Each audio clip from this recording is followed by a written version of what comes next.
ಭಾಳ ಶಾಕಿಂಗ್ ಅನಿಸುತ್ತೆ, ಭಾಳ ಆಶ್ಚರ್ಯ ಅಂತ ಅನಿಸುತ್ತೆ. ನಿಜಕ್ಕೂ ಸ್ತಂಭೀಭೂತರಾಗುವಂಥ ಸರದಿ ನಮ್ಮದಾಗತ್ತೆ. ನಾನು ಈ ಕ್ಷಣದಲ್ಲಿ ಇವಾಗ ಮಾತನಾಡ್ತಾ ಇರುವಾಗ ನಾನು ಸ್ಪಷ್ಟವಾಗಿ ಹೇಳ್ತೀನಿ, ತುಂಬಾ ನೋವಿನಿಂದನೇ ಮಾತನಾಡ್ತಾ ಇದ್ದೀನಿ ನಾನು.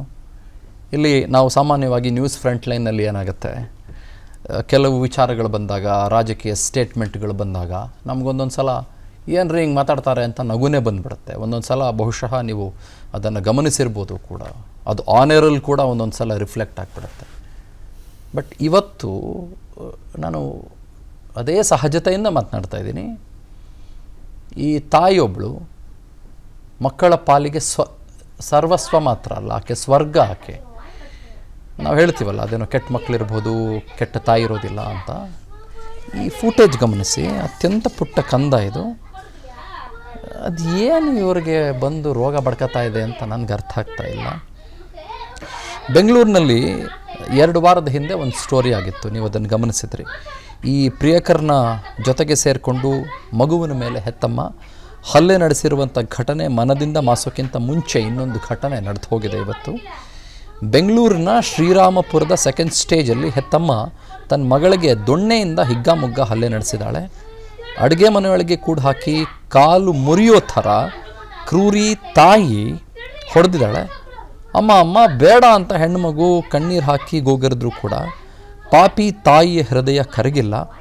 ಇಷ್ಟಲ್ಲದೆ ಹಲ್ಲೆ ನಡೆಸಿದ್ದನ್ನು ತಾಯಿ ಸಮರ್ಥನೆ ಕೂಡ ಮಾಡ್ಕೊಳ್ತಾಳೆ.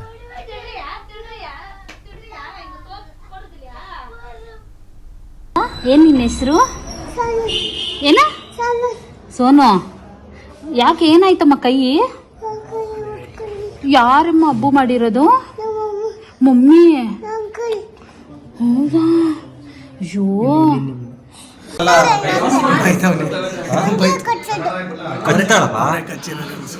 ಯಾರು ಕಚ್ಚಿದ್ದು ಚಿನ್ನಿ ಇದೆಲ್ಲ? ಅಯ್ಯೋ, ನಾನು ಹೊರಡು ಆ ಮಗು ಬಾಯಲ್ಲಿ ಕೇಳು. ಚಿನ್ನಮ್ಮ ಎಣ್ಣೆ ಹೊಡಿತಾಳಂತೆ ಅವಳು. ಅನ್ನ ಯಾಕೆ ಕೊಡಲ್ಲ? ಅನ್ನ ಕೊಡಲ್ಲಂತೆ, ನಾನು ಬೇಡವಂತೆ.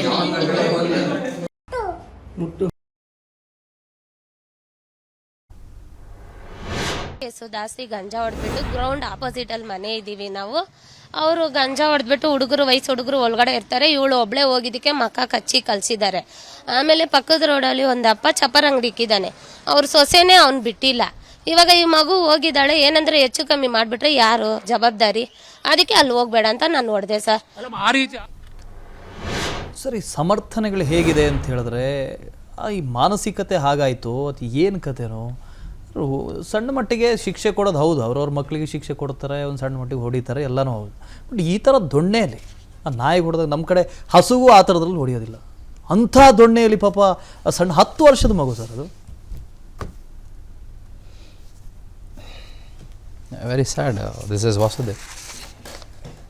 ಬಹುಶಃ ನಮ್ಮ ಸಮಾಜ ನಾವು ಕಲಿಯುವಾಗ ಸಾಮಾಜಿಕ ಸ್ವಾಸ್ಥ್ಯದ ಪಾಠವನ್ನು ನಾವು ಯಾರೂ ಕೂಡ ಕಲಿಸ್ತಾ ಇಲ್ಲ ಅಂತ ಅನ್ನಿಸ್ತಾ ಇದೆ. ಬದುಕುವುದು ಹೇಗೆ ಅನ್ನೋದನ್ನು ಕಲಿಸ್ತಾ ಇಲ್ಲ ಅಂತ ಅನ್ನಿಸ್ತಾ ಇದೆ. ಮತ್ತು ಕ್ರೌರ್ಯವನ್ನು ಒಬ್ಬ ತಾಯಿ ಈ ರೀತಿಯೆಲ್ಲ ಮೆರೆದಿದ್ದಾಳೆ ಅಂತಂದರೆ ನನಗೆ ಏನು ಮಾತಾಡಬೇಕು ಅಂತ ನನಗೆ ಗೊತ್ತಾಗ್ತಾ ಇಲ್ಲ ಅನ್ನೋದು ಕೂಡ ನನಗೆ ಇವಾಗ ಅರ್ಥ ಆಗ್ತಾ ಇದೆ. ನಾನೇನೋ ಹೇಳಿಬಿಟ್ಟೆ, ನಮ್ಮ ತಾರಾ ಬುಲ್ಟಿನ್ ಪ್ರೊಡ್ಯೂಸರ್ ಬಂದಿದ್ದರು, ಸರ್ ಇದ್ರ ಬಗ್ಗೆ ಒಂದು ದೊಡ್ಡ ಸ್ಟೋರಿ ಇದೆ, ಇದನ್ನು ತಗೊಳ್ಳೋಣ ಅಂತಂದರು. ನಾನು ಆಯಿತು ಅಂತಂದೆ. ಓಕೆ, ಇದು ಭಾಳ ಅಮಾನವೀಯವಾದಂಥ ಕೃತ್ಯ ಕಣಮ್ಮ ತಾರಾ ಅವರೇ, ನೀವು ಇದನ್ನು ಮೊದಲ ಸುದ್ದಿಯಾಗಿ ಪರಿಗಣಿಸಿ ಇದೇನು ಅಂತ ನಾವು ನೋಡೋಣ ಅಂತ ಅಂದಿದ್ದೇನೋ ನಿಜ. ಬಟ್ ನನಗೆ ಇವಾಗ ಏನು ಗೊತ್ತಾಗ್ತಾ ಇಲ್ಲ, ನನಗಿವಾಗ ಏನು ಮಾತಾಡಬೇಕು ಅಂತ. ಆ ತಾಯಿ ಸಮರ್ಥನೆ ಏನು? ನನ್ನ ಮಗಳು ಯಾರ್ದೋ ಮನೆಗೆ ಹೋಗ್ತಾ ಇದ್ಲು, ಅಲ್ಲಿ ಕೆಲವರು ಸರಿಗಿರಲಿಲ್ಲ, ಅವ್ರ ಮನೆಗೆ ಹೋಗಬೇಡ ಅಂತ ನಾನು ಹೊಡೆದೆ. ಇನ್ನೊಬ್ಬನ ಮನೆಗೆ ಪಾಪ ಆಟಾಡ್ಕೊಳ್ಳೋಕ್ಕೆ ಅಂತ ಹೋಗ್ತಾ ಇತ್ತು ಆ ಕೂಸು. ಅವನು ಭಾಳ ಕೆಟ್ಟದಾಗಿ ಹೆಣ್ಣುಮಕ್ಕಳ ಜೊತೆಗೆ ನಡ್ಕೊಳ್ತಾ ಇದ್ದಂಥ ವ್ಯಕ್ತಿಯಾಗಿದ್ದ. ಹಾಗಾಗಿ ನಾನು ಏನೂ ಮಾಡೋಕ್ಕಾಗಲಿಲ್ಲ, ಮಗುವಿಗೆ ಹೊಡೆದೆ ಅಂತ. ನಾವೆಲ್ಲ ಭಾಳ ಚಿಕ್ಕವರಾಗಿದ್ದಾಗ ಏಟು ತಿಂದಿದ್ದೀವಿ, ತಿಂದಿಲ್ಲ ಅಂತಿಲ್ಲ. ಹೌದು, ನಾವೆಲ್ಲ ಭಾಳ ಸಣ್ಣವರಾಗಿದ್ದಾಗ ಶಾಲೆಗಳಲ್ಲಿ ಕೂಡ ನಮ್ಮ ಮೇಷ್ಟ್ರುಗಳು ನಮಗೆ ಮಣೆಕಟ್ಟಿನ ಮೇಲೂ ಹೊಡೆದಿದ್ದಾರೆ, ನಮಗೆ ಹೀಗೆ ಕೂಡ ಹೊಡೆದಿದ್ದಾರೆ. ಕಾಲ್ಗೂ ಹೊಡೆದಿದ್ದಾರೆ, ಬೆತ್ತದಲ್ಲೂ ಹೊಡೆದಿದ್ದಾರೆ, ಇಲ್ಲ ಅಂತ ನಾನು ಹೇಳೋದಿಲ್ಲ. ಆದರೆ ಆ ತಾಯಿಗೆ ಇಷ್ಟೊಂದು ಆಕ್ರೋಶ, ತಾನೇ ಹುಟ್ಟಿಸಿದ ಕೂಸಿನ ಮೇಲೆ, ತಾನೇ ಹೆತ್ತ ಕಂದಮ್ಮನ ಮೇಲೆ, ತಾನೇ 9 ತಿಂಗಳು ಹೊತ್ತಂಥ ಕೂಸಿನ ಮೇಲೆ, ಚಂದದ ಮುದ್ದಾದ ದೇವರಂಥ ಮಗುವಿನ ಮೇಲೆ ಯಾಕೆ ಬಂದುಬಿಡ್ತು ಅಂತ ನನಗೆ ಅರ್ಥ ಆಗಲಿಲ್ಲ. ಏನು ಆಕೆಗೇನಾದರೂ ವಿಹ್ವಲತೆ ಏನಾದರೂ ಕಾಡಿಬಿಡ್ತಾ, ಅಥವಾ ಭಯ ಕಾಡಿಬಿಡ್ತಾ, ಅಥವಾ ನನ್ನ ಮಗಳು ಬೇರೆ ಯಾರ್ಯಾರ್ದೋ ಮನೆಗೆ ಹೋಗಿ ನನ್ನ ಮಗುವಿಗೇನಾದರೂ ಸಮಸ್ಯೆ ಆಗಿಬಿಟ್ರೆ, ನನ್ನ ಮಗು ನಾನು ಹೇಳಿದ ಮಾತನ್ನು ಕೇಳ್ತಾ ಇಲ್ಲ, ನನ್ನ ಮಗು ತುಂಬ ಚಿರಡಿ ಹಿಡಿತಿದೆ, ನನ್ನ ಮಗು ತುಂಬ ಗಲಾಟೆ ಮಾಡ್ತಾಯಿದೆ, ನನ್ನ ಮಗು ಹಠ ಮಾಡ್ತಿದೆ, ನನ್ನ ಮಗುಗೆ ನಾನು ಹೀಗೆ ಕಲಿಸಿದ್ರೆ ಮಾತ್ರ ಮಗು ಪಾಠ ಕಲಿಯೋದು ಅಂತೇನಾದರೂ ಆ ತಾಯಿ ಅಂದ್ಕೊಂಡ್ಬಿಟ್ಲ. ನನಗೆ ಆ ತಾಯಿಯ ಮನಸ್ಥಿತಿ ಗೊತ್ತಾಗ್ತಾ ಇಲ್ಲ. ಯಾಕಂದರೆ ಆ ತಾಯಿ ಮಾತಾಡಿದಾಗ, ಆಕೆ ಹೇಳೋದನ್ನು ಕೇಳ್ಕೊಂಡಾಗ ನನಗೆ ಗೊತ್ತಾಗ್ತಾ ಇದೆ. ಬಟ್ ಇದನ್ನು ರೆಕಾರ್ಡ್ ಮಾಡಿದವ್ರು ಯಾರು ಗೊತ್ತಾ ನಿಮಗೇನಾದರೂ? ಯಾರು ರೆಕಾರ್ಡ್ ಮಾಡಿದ್ದು ಇದನ್ನು? ಅವನು ಯಾಕೆ ಅವ್ನು ರೆಕಾರ್ಡ್ ಮಾಡಿದವನು ಹೋಗಿ ಬಿಡಿಸಲಿಲ್ಲ ಆ ಸಂದರ್ಭದಲ್ಲಿ? ಹೊಡಿತಿದ್ದಾಗ ಏನೋ ಒಂದು 5-6 ವರ್ಷದ ಮಗುನ, ಅದು 10 ವರ್ಷದ ಮಗು, 10 ವರ್ಷದ ಮಗುನ, ಅದು ಪಾಪ ಚೀರ್ತಾ ಇದೆ, ಬಡ್ದ್ಕೊಳ್ತಾ ಇದೆ, ಹಠ ಮಾಡ್ತಿದೆ, ನೋವಿಂದ ತನ್ನ ಆಕ್ರಂದನವನ್ನು ಹೊರಗಡೆ ಹಾಕ್ತಾ ಇದೆ. ನನಗೆ ಈ ಎಡಗಡೆ ಭಾಗದ ಮಾರ್ಚ್ 4ನೇ ತಾರೀಕು ಮಗುವಿನ ಮೇಲೆ ತಾಯಿ ಹಲ್ಲೆ ನಡೆಸಿದ್ದು, ಅವನು ಯಾವನೋ ಒಬ್ಬ ಪ್ರಿಯಕರನಿಗೋಸ್ಕರ ಹಲ್ಲೆ ನಡೆಸಿದ್ದು, ಅದನ್ನು ಯಾವ ಕಾರಣಕ್ಕೂ ಅದನ್ನು ಸಮರ್ಥನೆ ಮಾಡ್ಕೊಳ್ಳೋಕೆ ಸಾಧ್ಯ ಇಲ್ಲವೇ ಇಲ್ಲ. ಅವನಿನ್ನು ಮಾರ್ಚ್ 16ನೇ ತಾರೀಕು ತಾಯಿ ಮತ್ತು ಮಲತಂದೆ ಇಬ್ಬರು ಕೂಡ ಸೇರಿಕೊಂಡು ಒಂದು ಕೂಸಿನ ಮೇಲೆ ಹಲ್ಲೆ ಮಾಡಿದ್ದು, ಅದನ್ನೂ ಸಮರ್ಥನೆ ಮಾಡ್ಕೊಳ್ಳೋಕ್ಕೆ ಯಾವ ಕಾರಣಕ್ಕೂ ಆಗೋದಿಲ್ಲ. ಬಟ್ ಹಾಗಂತ ನಾನು ಈ ನಿನ್ನೆ ಇವತ್ತು ನಡೆದಿರೋ ಈ ಘಟನೆಯನ್ನು ಸಮರ್ಥನೆ ಮಾಡ್ಕೊಳ್ತಾ ಇದ್ದೀನಿ ಅಂತಲ್ಲ. ಬಟ್ ನನಗೆ ಭಾಳ ಎದೆಗೂಡಿನಲ್ಲಿ ಭಾಳ ದುಃಖ ಇದೆ. ಒಂದು ರೀತಿ ಕಾರ್ಮೋಡದ ರೀತಿಯಲ್ಲಿ ಕವಿದು ಬಿಟ್ಟಿದ್ದೆ ನನಗಿವಾಗ.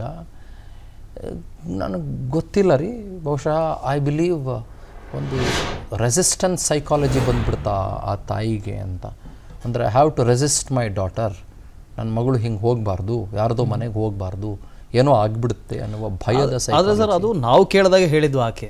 ಆ ವಿಡಿಯೋದಲ್ಲಿ ಮತ್ತೆ ಹೇಳ್ತಾಳೆ, ಅಲ್ಲಿ ಮನೆ ಒಳಗೆ ಏನೋ ದುಡ್ಡು ಇಟ್ಟಿದ್ದೀನಿ, ಆ ದುಡ್ಡನ್ನು ಕದ್ದಿದ್ದಾಳೆ ಮಗಳು. ಆ ತಮಿಳಿನಲ್ಲಿ ಮಾತಾಡ್ತಾಳೆ, ತಿರುಡ್ರೆ ನೀನು ಕದ್ದಿದ್ಯಾ ಹೇಳು ಅಂತ ಆ ದೊಣ್ಣೆಯಲ್ಲಿ ಹೊಡಿತಾರೆ.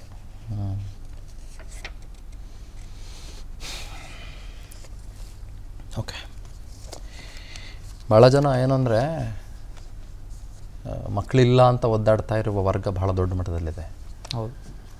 ಆಮೇಲೆ ಹೆಣ್ಣು ಕೂಸು ಹುಟ್ಟಿದ್ರೆ ಅದಕ್ಕೆ ಖುಷಿ ಪಡುವ ವರ್ಗ ಭಾಳ ದೊಡ್ಡ ಮಟ್ಟದಲ್ಲಿದೆ. ಹೌದು. ಮಕ್ಕಳೇ, ಗಂಡಾಗಲಿ ಹೆಣ್ಣಾಗಲಿ. ಮತ್ತು ಆ ಮಗು ಹುಟ್ಟಿದಾಗ ನಾನು ಭಾಳ ಸಲ ಹೇಳ್ತಾ ಇರ್ತೀನಲ್ಲ, ಅದರ ಲಾಲನೆ, ಪೋಷಣೆ, ಮಗು ಸ್ಕೂಲ್ಗೆ ಹೋದಾಗ ಹಾಕೊಳ್ಳೋ ಯೂನಿಫಾರ್ಮು, ಅಂಬೆಗಾಲಿಟ್ಟಾಗ, ಮತ್ತು ಅದು ಕೇಕೆ ಹಾಕಿದಾಗ, ಅದು ಮೊದಲ ಹೆಜ್ಜೆ ಇಟ್ಟಾಗ, ಅದು ನಕ್ಕಿದಾಗ, ಅದು ಹೊಟ್ಟೆಯಲ್ಲಿದ್ದಾಗ ಮೊದಲ ಸಲ ತಾಯಿಗೆ ಒದ್ದಾಗ, ಅದಾದಮೇಲೆ ಅದು ಹೈಸ್ಕೂಲ್ ಸೇರಿಕೊಂಡಾಗ, ಅದಕ್ಕಿಂತ ಮುಂಚೆ ಪ್ರೈಮರಿ ಸ್ಕೂಲ್ ಸೇರಿಕೊಂಡಾಗ, ಅದಾದಮೇಲೆ ಅದು ಪಾಸೌಟಾಗಿ ಆಚೆ ಕಡೆ ಬಂದಾಗ, ಈ ಕೂಸುಗಳ ಬೆಳವಣಿಗೆಯನ್ನು, ಆ ಅಗಾಧತೆಯನ್ನು, ಆ ಮಿರಾಕ್ಯುಲಸ್ ಬೆಳವಣಿಗೆಯನ್ನು, ನಮ್ಮ ಕರುಳು ಕುಡಿಗಳ ಬೆಳವಣಿಗೆಯನ್ನು ಅಭೂತಪೂರ್ವವಾಗಿ ಎಂಜಾಯ್ ಮಾಡುವ ವರ್ಗ, ಅಭೂತಪೂರ್ವವಾಗಿ ಬಿಟ್ಟ ಕಣ್ಣು ಬಿಟ್ಟಂತೆ ನೋಡುವ ವರ್ಗ ಭಾಳ ದೊಡ್ಡ ಮಟ್ಟದಲ್ಲಿದೆ. ಹೌದು. ಇವ್ರಿಗೇನು ಬಡತನಗಳೋ ಏನೋ ನನಗೆ ಅರ್ಥ ಆಗ್ತಾ ಇಲ್ಲ, ಅಥವಾ ಇವರಿಗೇನು ಗೊತ್ತಿಲ್ವೋ, ಪಾಠ ಕಲಿಸ್ಕೊಡ್ಬೇಕೋ, ಅಥವಾ ಇವರಿಗೆ ಎಜುಕೇಷನ್ನ ಕೊರತೆಯೋ. ಎಜುಕೇಷನ್ ಅಂದರೆ ನಾನು ABCD 1 2 3 ಹೇಳ್ತಾ ಇಲ್ಲ, ನಾನು ಸಾಕ್ಷರತೆ ಅಂತಂದರೆ ನಾನು 1 2 3 ಹೇಳ್ತಾ ಇಲ್ಲ, ನಾನು ಒಂದು ಸೋಷಿಯಲ್ ಫ್ಯಾಬ್ರಿಕ್ನಲ್ಲಿರುವಂಥ ಒಂದು ಬೇಸಿಕ್ ಕಾಮನ್ ಸೆನ್ಸ್ನ ಕೊರತೆಯೋ. ಆ ದೊಣ್ಣೆ ಹಾಕಿ ಸ್ಟಿಕ್ ಇದ್ದಂಗಿದೆ ನೋಡಿ ಅದು, ಅಥವಾ ಕುಡುಗೋಲು ಇದ್ದಂಗಿದೆ ಅದು, ಅದನ್ನು ತಗೊಂಬಂದು ಹೊಡಿತಾಳೆ ಅಂತಂದರೆ ಗೊತ್ತಿಲ್ಲ. ಈಗ ನಾನು ಏನು ಮಾತಾಡಿದ್ರೂ ಭಾಳ ಕಡಿಮೆ ಆಗುತ್ತೆ. ನಾನು I don't know, this is my silence is my answer. ತುಂಬಾ ಮಾತಾಡೋಕ್ಕಾಗಲ್ಲ ನನಗೆ ಇದ್ರ ಬಗ್ಗೆ. ನೀವೇನಾದರೂ ಇದ್ದರೆ ಮಾತಾಡಿ. Do you have to say anything on this? ಏನಾದರೂ ಇದೆಯಾ ಸರ್? ನೀವು ಮೊನ್ನೆ ಆ ಘಟನೆಯನ್ನು ನಾವು ನೋಡಿದ್ವಿ. ಆ ಘಟನೆಯಲ್ಲಿ ನೋಡಿದ್ರೆ ಆಕೆ ಭಾಳ ಓದ್ಕೊಂಡವಳು, ತಿಳ್ಕೊಂಡವಳು, ಆಕೆನೂ ಅದನ್ನೇ ಮಾಡಿದ್ಲು ಅಲ್ವಾ? ಇಲ್ಲೂ ಹೀಗೆ ಎಲ್ಲೋ ಒಂದು ಕಡೆ ಆ ಮಾನಸಿಕತೆ ಬದಲಾವಣೆ ಆಗ್ತಾ ಇದೆಯಾ ಏನೋ ಸರ್, ಗೊತ್ತಿಲ್ಲ. ಇದಕ್ಕೆ ಆನ್ಸರ್ ಹುಡುಕ್ಬೇಕಷ್ಟೆ ನಾವು. ನೋಡಿ, ಯಾರ ಹತ್ರ ಆದರೂ ಮಾತಾಡ್ತಾ ಇದ್ದಾಗಲೂ ಸಡನ್ನಾಗಿ ರೇಗ್ತಾರೆ, ಏನೋ ನಾವು ಈ ಟ್ರಾಫಿಕಲ್ಲಿ ಹೋಗ್ತಾ ಇದ್ದಾಗ ಏನು ಮೈ ಮೇಲೆ ಬಂದವ್ರ ಥರ ಆಡ್ತಾರೆ, ಏನು ಕೊಲೆನೇ ಮಾಡಿಬಿಡ್ತಾರೇನೋ ಆ ಥರ ಇರುತ್ತೆ. ಸೊ ಈ ಸಿಟಿಗೆ ಬಂದಾಗ ನಗರ ಭಾಗದಲ್ಲಿ ಎಲ್ಲಾದರೂ ಆ ಸೈಕಾಲಜಿ ಜಾಸ್ತಿ ಆಗ್ತಾ ಇದೆಯೋ ಏನು ಅಂತ ಗೊತ್ತಾಗ್ತಾ ಇಲ್ಲ ಇದಕ್ಕೆ. ನಾನು ಅದೇ ಹೇಳದ್ನಲ್ಲ, ಸಾಕ್ಷರತೆ ಅಂದರೆ 1 2 3 4 5 ABCD ಇಂಗ್ಲೀಷು ಕನ್ನಡ ಅಥವಾ ಯಾವುದೋ ಒಂದು ಭಾಷೆ ಕಲ್ತ್ಕೊಳ್ಳೋದು ಅಥವಾ ಎಜುಕೇಟೆಡ್ ಆಗೋದು ಅದ್ರ ಬಗ್ಗೆ ಮಾತಾಡ್ತಾ ಇರೋದಲ್ಲ ನಾನು. ಸೋಷಲ್ ಫ್ಯಾಬ್ರಿಕ್ನ ಕಾಮನ್ ಸೆನ್ಸ್ ಅದು ಸತ್ಕಿತ್ತೋಗಿದ್ರೆ ಏನ್ರಿ ಮಾಡ್ತಾ ಇದ್ರಿ, ಆ ಮಗು 10 ವಯಸ್ಸಿನ ಮಗು ಅಂತ ಇದ್ದೀರಿ.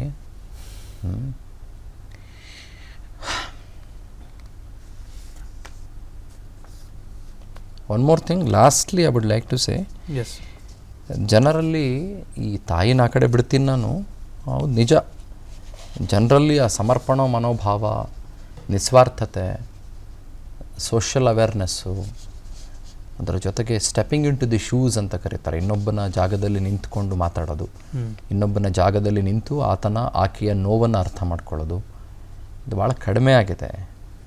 ಇದಕ್ಕೆ ಐ ಡೋಂಟ್ ನೋ, ಇಂಥವ್ರ ನಡುವೆ ಬದುಕಬೇಕಾ ಅಂತಲೂ ಅನಿಸ್ಬಿಟ್ಟಿದೆ ನನಗೆ.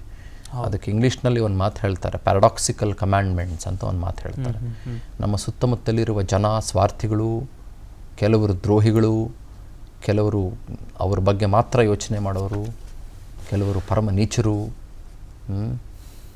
ಏನು ಮಾಡಬೇಕು? ಏನು ಮಾಡೋಕ್ಕಾಗಲ್ಲ. ನಾವು ಅವರ ನಡುವೆ ಬದುಕಬೇಕು ನಾವು, ಅಥವಾ ನಮ್ಮನ್ನು ನಾವು ತಿದ್ಕೊಳ್ತಾ ಒಂದು ಸ್ವಲ್ಪ ಸಾಧ್ಯ ಆದರೆ ಅವರನ್ನು ತಿದ್ದಕ್ಕೆ ಟ್ರೈ ಮಾಡಬೇಕು. ಹೊರತುಪಡಿಸಿದ್ರೆ ನಾವು ಇಡೀ ಸಮಾಜನ ಚೇಂಜ್ ಮಾಡ್ತೀವಿ ಅಂತ ಹೇಳೋಕ್ಕಾಗಲ್ಲ ಅಂತ ಹೇಳ್ತಾರೆ. ಅದಕ್ಕೆ ಪ್ಯಾರಡಾಕ್ಸಿಕಲ್ ಕಮ್ಯಾಂಡ್ಮೆಂಟ್ಸ್ ಅಂತ ಕರೀತಾರೆ ಇಂಗ್ಲೀಷ್ನಲ್ಲಿ. ಇರಲಿ, I hope that child is okay. Yes, let's see. ನಮ್ಗೆ ಗೊತ್ತಿಲ್ಲದಂಗೆ ಈ ಥರದ್ದು ತುಂಬ ಆಗುತ್ತೆ. ಹೌದು, ಇವತ್ತೊಂದು ಗೊತ್ತಾಗಿದೆ ಅಷ್ಟೇ. ಅನುಕ್ಷಣದ ಸುದ್ದಿಗಳಿಗಾಗಿ ವಿಸ್ತಾರ ನ್ಯೂಸ್ ಯೂಟ್ಯೂಬ್ ಚಾನೆಲ್ ಸಬ್ಸ್ಕ್ರೈಬ್ ಮಾಡಿ. ಹೊಸ ಸುದ್ದಿಗಳ ನೋಟಿಫಿಕೇಶನ್ಗಾಗಿ ಬೆಲ್ ಐಕಾನ್ ಕ್ಲಿಕ್ ಮಾಡಿ. ಲೇಟೆಸ್ಟ್ ಅಪ್ಡೇಟ್ಸ್ಗಾಗಿ www.vistaranews.com ವೆಬ್ಸೈಟ್ಗೆ ವಿಸಿಟ್ ಮಾಡಿ. ಅಂಗೈಯಲ್ಲೇ ಜಗತ್ತಿನ ಸುದ್ದಿ ತಿಳಿಯಲು ವಿಸ್ತಾರ ನ್ಯೂಸ್ ಕನ್ನಡ ಆಪ್ ಡೌನ್ಲೋಡ್ ಮಾಡಿ.